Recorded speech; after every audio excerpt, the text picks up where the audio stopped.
സമയം രാത്രി 9 മണി. മരണവീട്ടിലെ ആൾത്തിരക്കൊഴിഞ്ഞു. ചില ബന്ധുക്കളും അയൽപക്കത്തുള്ള 3-4 പേരും ഗിരിയും പിന്നെ കുമാരന്റെ സുഹൃത്ത് വാസുവും മുറ്റത്തിന്റെ കോണിൽ ഇരിക്കുന്നുണ്ട്. അവിടെ ഇരുന്നാൽ കുറച്ചകലെ റോഡിന്റെ അപ്പുറത്തുള്ള പൊതുശ്മശാനത്തിൽ കുമാരന്റെ ചിതയിലെ കനലുകൾ കാണാം. അകത്തെ മുറിയിൽ സുമതി അമൃതയും കരഞ്ഞു തളർന്ന് കിടക്കുന്നുണ്ട്. കുമാരന്റെ മൃതശരീരത്തിന് മുമ്പിൽ കുഴഞ്ഞു വീണ അമൃതയെ ഹോസ്പിറ്റലിൽ കൊണ്ടുപോയി തിരിച്ചെത്തിയിട്ട് അധിക നേരമായില്ല. അവളെ ഒന്ന് കാണാനും ചേർത്ത് പിടിച്ച് ആശ്വസിപ്പിക്കാനും ഗിരി കൊതിച്ചു. പക്ഷെ ഉമ്മറത്തിരിക്കായിരുന്ന അഭിഷേകിന്റെ മുഖഭാവം കണ്ടപ്പോൾ അവനത് അടക്കി. കഷ്ടകാലം നല്ലാണ്ട് എന്താ പറയാ. വാസു ഒരു നെടുവീർപ്പോടെ ശ്മശാനത്തിലേക്ക് നോക്കി. മോള് നേഴ്സായിട്ട് വരുന്ന കാണണം, മോനെ പഠിപ്പിക്കണം, മൂത്തവന്റെ കല്യാണം നടത്തണം. ആഗ്രഹങ്ങൾ ഒരുപാട് ബാക്കി വെച്ചിട്ടാ കുമാരൻ പോയത്. മനുഷ്യന്റെ കാര്യം ഇത്രയൊക്കെ ഉള്ളൂ. അയാൾ എഴുന്നേറ്റു. ഗിരി, നീ വരുന്നുണ്ടോ? അവനും എഴുന്നേറ്റു. അമൃതയോട് യാത്ര പറയാതെ പോവാൻ അവന് മനസ്സുണ്ടായിരുന്നില്ല. പക്ഷെ അഭിഷേക് വെറുതെ ഒരു പ്രശ്നം ഉണ്ടാക്കേണ്ടെന്ന് കരുതി അവൻ വാസുവിന്റെ പുറകെ റോഡിലേക്ക് നടന്നു. ദൂരെ എത്തി അവനും തിരിഞ്ഞു നോക്കി. കുമാരേട്ടന്റെ ഓർമ്മകൾ ഉറങ്ങുന്ന വീട് അവന് നെഞ്ചിലൊരു വിങ്ങൽ അനുഭവപ്പെട്ടു. ഇനി അവിടെ എന്താകും അവസ്ഥ എന്ന് ഏറെക്കുറെ ഊഹിക്കാം. സ്വന്തം കാര്യം മാത്രം നോക്കുന്ന ഒരുത്തനാണ് അഭിഷേക്. അർജുൻ സ്കൂൾ വിദ്യാർത്ഥി. സുമതിക്ക് വേറെ വരുമാനവുമില്ല. ആ കുടുംബത്തിന്റെ നെടുന്തൂണാണ് നിലംപതിച്ചിരിക്കുന്നത്. അമൃതയുടെ കാര്യം ആലോചിച്ച് അവനൊന്ന് രാത്രി ഉറക്കം വന്നില്ല. അവളെ ഒന്ന് കാണാനോ ആശ്വസിപ്പിക്കാനോ കഴിയാത്ത ഗതികേടോർത്ത് അവൻ സ്വയം ശപിച്ചു. അവളുടെ കാര്യത്തിൽ താൻ ഇടപെടുന്ന് ഒളിഞ്ഞും തെളിഞ്ഞും പലതവണ അഭിഷേക് വിലക്കിയിട്ടുള്ളതാണ്. ഒരു തവണ നേരിൽ ഭീഷണിപ്പെടുത്തുകയും ചെയ്തു. കുമാരേട്ടന്റെ അഭാവത്തിൽ അതിരട്ടിയാവും. എന്തു ചെയ്യുമെന്നറിയാതെ കറങ്ങിമറിയുന്ന മനസ്സുമായി ഗിരിമുറിയിൽ അങ്ങോട്ടും ഇങ്ങോട്ടും നടന്നുകൊണ്ടിരുന്നു. സുമതി, നീയൊന്നും പറഞ്ഞില്ലാലോ. രാജൻ മുന്നോട്ട് ആഞ്ഞിരുന്നു. ഇത്രയൊക്കെ ആലോചിക്കാൻ മാത്രം ഒന്നുമില്ലല്ലോ, നല്ലൊരു കാര്യല്ലേ. അതുകൊണ്ടല്ല രാജേട്ടാ, നിങ്ങൾ എന്തിനാ ബുദ്ധിമുട്ടിക്കുന്നെന്ന് ഓർത്താ ഞാൻ. സുമതി തന്റെ ചുമലിട്ട തോർത്തുകൊണ്ട് കണ്ണുകൾ തുടച്ചു. കുമാരേട്ടന്റെ വലിയ ആഗ്രഹം അമ്മ പഠിച്ച് ജോലി വാങ്ങുന്നത്. പക്ഷേ രാജൻ സുമതിയുടെ ഏട്ടനാണ്. അയാളും കുടുംബം കുറെ ദൂരെയാണ് താമസം. ഇടയ്ക്ക് കാണാൻ വരും. കുമാരൻ മരിച്ച ശേഷം അവർക്ക് വേണ്ട അത്യാവശ്യ സഹായങ്ങൾ ചെയ്തു കൊടുക്കുന്ന അയാളാണ്. എന്റെ ബുദ്ധിമുട്ടോർത്ത് നീ വിഷമിക്കണ്ട. അമ്മുവിന്റെ പഠിത്തം തീരാൻ ഇനി കുറച്ച് മാസങ്ങൾ കൂടിയല്ലേ ഉള്ളൂ. അതുവരെയുള്ള പഠിത്തത്തിന്റെയും മറ്റ് ചെലവുകളുടെയും കാര്യം ഞാൻ നോക്കിക്കോളാം. പരിചയത്തിലുള്ള ഏതെങ്കിലും ആശുപത്രിയിൽ ജോലിയും ശരിയാക്കാം, പോരെ? സുമതി നന്ദിയോടെ കൈകൂപ്പി. അമ്മുവിനിപ്പോ കുഴപ്പമൊന്നുമില്ലല്ലോ. അന്നത്തെ പോലെ തന്നെ ആരോടും ഒന്നും മിണ്ടുന്നില്ല. രാത്രി എഴുന്നേറ്റിരുന്ന് കരയുന്നുണ്ടാവും. അവൾ ഈ ലോകത്തെ ഏറ്റവും കൂടുതൽ സ്നേഹിച്ചിരുന്ന് കുമാരേട്ടനെയല്ലേ. എന്ന് വെച്ച് ജീവിതകാലം മുഴുവൻ സങ്കടപ്പെട്ടിരിക്കുകയാണോ വേണ്ടത്? നീ പറഞ്ഞ് മനസ്സിലാക്കി കൊടുക്ക്. പറയാനായിട്ടാണോ രാജേട്ടാ? ഒത്തിരി നിർബന്ധിച്ചിട്ടാ വീണ്ടും ക്ലാസ്സിന് പോകാൻ എന്നെ സമ്മതിച്ചു. ഇപ്പൊ തന്നെ കുറെ ദിവസത്തെ ക്ലാസ് നഷ്ടപ്പെട്ടില്ലേ? പഠിത്തം പൂർത്തിയാക്കാനുള്ള വഴി നോക്കാൻ പറ. അയാൾ എഴുന്നേറ്റ് പോക്കറ്റിൽ നിന്ന് കുറച്ച് കാശെടുത്ത് അവിടെ കയ്യിൽ പിടിപ്പിച്ചു. ഞാൻ ഇറങ്ങട്ടെ, എന്തെങ്കിലും ആവശ്യമുണ്ടെങ്കിൽ വിളിച്ചാൽ മതി. രാജൻ പോയി കഴിഞ്ഞ് സുമതി അമൃതയുടെ മുറിയിലേക്ക് ചെന്നു. അവൾ കട്ടിലിരിക്കുകയാണ്. മടിയിൽ പുസ്തകം തുറന്നു വെച്ചിട്ടുണ്ട്. നീ നാളെ പോകുന്നുണ്ടാമോ? അവൾ പുസ്തകത്തിൽ നിന്ന് മുഖമുയർത്താതെ തലയാട്ടി. അതാ നല്ലത്, ഇവിടെ ഇരുന്ന വിഷമം കൂടും. അവർ കയ്യിലെ പൈസ അമൃതയുടെ ബാഗിൽ വെച്ചു. അപ്പോഴാണ് കട്ടിലിരുന്ന അമൃതയുടെ മൊബൈൽ റിങ് ചെയ്ത്. അതിന്റെ സ്ക്രീനിൽ ഗിരിയേട്ടൻ കോളിംഗ് എന്ന് കണ്ടതോടെ സുമതിയുടെ മുഖം ഇരുണ്ടു. അവനോട് മിണ്ടരുതെന്ന് അഭി നിന്നോട് പറഞ്ഞല്ലേ? അമ്മയ്ക്കിപ്പോ എന്താ വേണ്ട? അമൃത അവരെ നോക്കി. എന്നെ ഇടയ്ക്കിടെ ഗിരിയേട്ടൻ വിളിക്കാറുണ്ട്. അച്ഛനുണ്ടായിരുന്നപ്പോഴും അങ്ങനെയാ. ഇപ്പൊ അച്ഛനില്ല. ഇവിടുത്തെ കാര്യങ്ങൾ നോക്കുന്ന അഭിയും പിന്നെ നിന്റെ മാമിനോ, അത് ഓർമ്മ വേണം. അറിയാം. അമൃത എഴുന്നേറ്റ് മുടിവാരി കെട്ടി. അച്ഛന്റെ ചെയ്തയിലെ ചൂട് മാറിയിട്ട് പോരെ അമ്മേ, ഭരണ കൈമാറ്റം. പിന്നെ ചെലവിന്റെ കാര്യമാണ് അമ്മ ഉദ്ദേശിച്ചെങ്കിൽ എനിക്കൊരു ജോലി കിട്ടിയെല്ലാം തിരിച്ചു കൊടുത്തേക്കാം. ഈ കണക്ക് കുറച്ചിൽ കേൾക്കണ്ടല്ലോ. അവൾ ഫോണെടുത്ത് പുറത്തേക്ക് നടന്നു. ജീവിതം വഴിമാറി ഒഴുകുന്നത് ഗിരി അമൃതയും തിരിച്ചറിഞ്ഞ നാളുകളായിരുന്നു പിന്നീട്.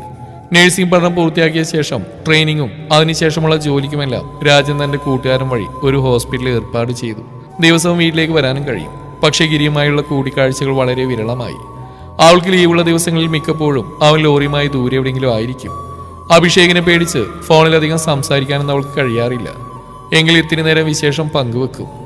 ട്രെയിനിങ്ങിന് ശേഷം ആ ഹോസ്പിറ്റലിൽ തന്നെ സ്റ്റാഫ് നഴ്സായി അമൃത ജോലിക്ക് പ്രവേശിച്ച് 1 മാസം തികഞ്ഞപ്പോഴാണ് വിധി അടുത്ത ക്രൂരത കാട്ടിയത്. ഇടയ്ക്കിടെ വരാറുള്ള കാൽവേദന കലശലായപ്പോൾ സുമതിയെയും കൊണ്ട് അമൃതയും അഭിഷേകും ഹോസ്പിറ്റലിൽ ചെന്നു. പരിശോധനകൾക്ക് ശേഷം ഡോക്ടർ അവർക്ക് ബോൺ ക്യാൻസർ ആണെന്ന് സ്ഥിരീകരിച്ചു. അതോടെ എല്ലാം കൂടുതൽ ദുരിതപൂർണമായി. അബി, ഇപ്പൊ ഈ കുടുംബനാഥൻ നീയാ, അതുകൊണ്ടാണ് ഞാൻ ഇക്കാര്യം നിന്നോട് സംസാരിക്കുന്നത്. കീമോതെറാപ്പിക്ക് ശേഷം തളർന്നവശയായ സുമതി ഉറങ്ങുന്നു നോക്കിക്കൊണ്ട് രാജൻ പറഞ്ഞു. അമൃത അത് കേട്ട് മുറിവിട്ടിറങ്ങാൻ ഭാവിച്ചു. നീ ഇതെങ്ങോട്ടാ? എനിക്ക് പറയാനുള്ളത് നിന്റെ ജീവിതത്തെക്കുറിച്ചാ.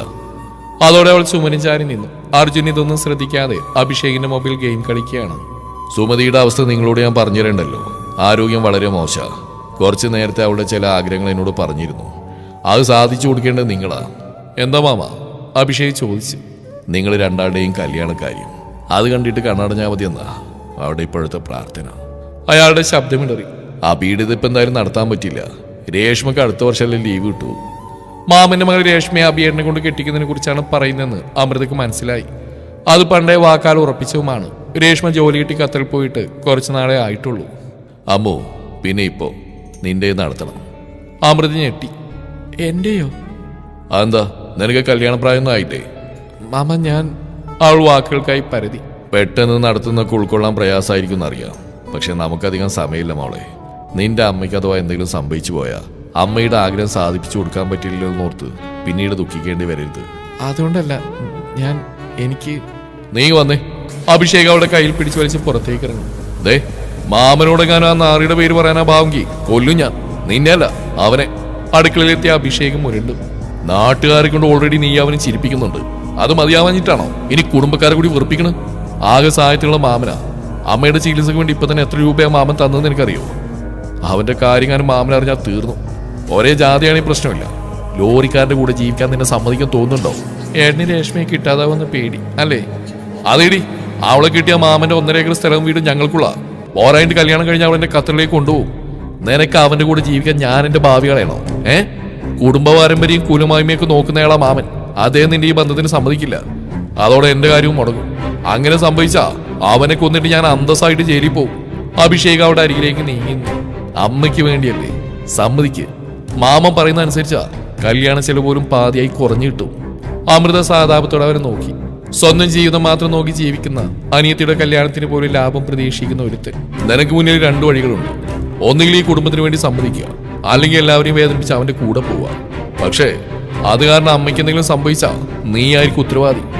അച്ഛനും ഞങ്ങളെക്കാൾ നിനക്കായിരുന്നല്ലോ ഇഷ്ടം. അച്ഛൻ ഒരിക്കൽ പോലും ജീവിച്ചിരിക്കുമ്പോ അമ്മയെ വേദനിപ്പിച്ചിട്ടില്ല. നീ അത് ചെയ്താ അച്ഛന്റെ ആത്മാവിന് സഹിക്കില്ലെന്ന് മറക്കണ്ട. അത്രയും പറഞ്ഞ് അവനകത്തേക്ക് കയറിപ്പോയി. അമൃത കുറച്ചേരം അതേ നിൽപ്പ് തുടർന്നു. പിന്നെ നിലത്തേക്കിരുന്ന് കാൽമുട്ടുകളിൽ മുഖം പൊഴുത്തി ശബ്ദമില്ലാതെ കരഞ്ഞു തുടങ്ങി. അമ്പലത്തിന്റെ പരിസരം പതിവിലും അധികം നിശബ്ദമായിരുന്നു. ചെമ്പക ചൂട്ടിൽ ഇരുട്ട് പടർന്നു തുടങ്ങി. ആൽമരത്തിൽ ചേക്കേറുന്ന കിളികൾ പോലും മൗനത്തിലാണെന്ന് ഗിരിക്ക് തോന്നി. അമൃത ദൂരേക്ക് നോക്കി നിൽക്കുകയാണ്. ഇവിടെ വെച്ചാ നമ്മൾ ആദ്യമായിട്ട് കണ്ടുമുട്ടിയത്. ഗിരിയായിട്ട് ഓർക്കുന്നുണ്ടോ? ഗിരി മൂളി. കാലം എത്ര പെട്ടെന്നാ കടന്നുപോയത്. വളരണ്ടായിരുന്നു.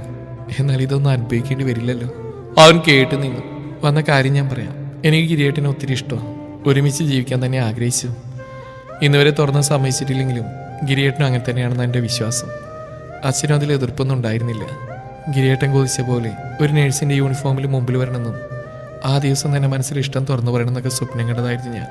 പക്ഷേ സ്വപ്നവും യാഥാർത്ഥ്യവും രണ്ടാണെന്ന് ഇന്ന് തിരിച്ചറിഞ്ഞു. പഠനത്തിന് മാമൻ്റെ പൈസ വാങ്ങണ്ടേ? ഗിരിയേട്ടൻ സഹായിക്കുമെന്ന് പറഞ്ഞിട്ടുള്ളത് ശരിയാ. പക്ഷേ എന്നെ കൊണ്ട് അതിന് പറ്റില്ലല്ലോ. അച്ഛനുള്ളപ്പോൾ ഞാൻ സ്വാതന്ത്ര്യമായിരുന്നു ഗിരിയേട്ട. പക്ഷെ അതിനുശേഷം കഴുത്തിൽ ചങ്ങലയിട്ടൊരു പട്ടി മാത്രം, തരുന്ന കഴിച്ച് വാരാട്ടുന്ന നന്ദിയുള്ള പട്ടി. അവളുടെ കണ്ടമിടറി. അമ്മയുടെ ആഗ്രഹം, അഭിയേട്ടൻ്റെ അർജുൻ്റെയും ഭാവി, കുടുംബബന്ധങ്ങൾ തകരാതിരിക്കാൻ, അങ്ങനെ കുറേ കാരണങ്ങൾ പറഞ്ഞ് എന്നെ വിൽക്കാനാണ് എല്ലാവരും കൂടി തീരുമാനിച്ചിരിക്കുന്നത്.